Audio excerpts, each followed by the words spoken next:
All right, new box in from Jack Carr, my buddy, my friend. And of course, I have a hard time using a blade to open up boxes. It's one of my rules. So I'm gonna use the Combat Flathead keychain, which has been highly sought after and sold out immediately. But again, this is how I'm opening up all my boxes at home. And that's my rep, so I don't wanna change that.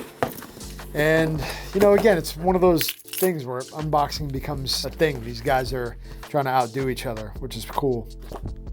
So we've got the code, which they already gave us, so they've made sure everybody had it. Cases are getting cooler and cooler. Look at that. Bam! That's pretty sick. That is, in fact, now the coolest case that I'm assuming the book is in.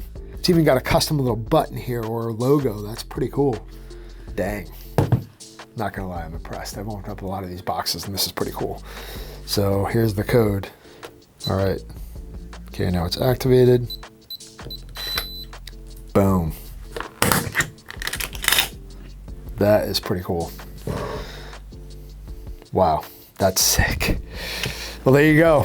The coolest book box I have ever seen in my entire life, officially. Jack Carr, always setting new standards, trying to keep up with you.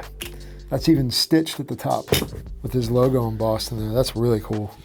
What brand is this? What case is this? Vaultek. That's right, Vaultek. That's what the case for. So this is a Vaultek case, and I really like the punch code.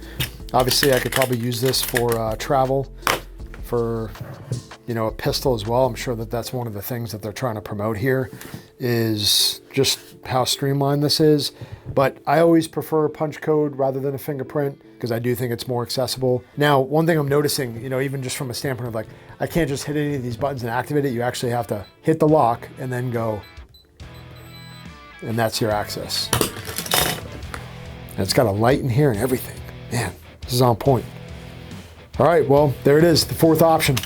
It's out and it's live, and I'm sure he's gonna crush again. Thanks, brother. Go check him out, jackcarr.com. Peace. God bless you.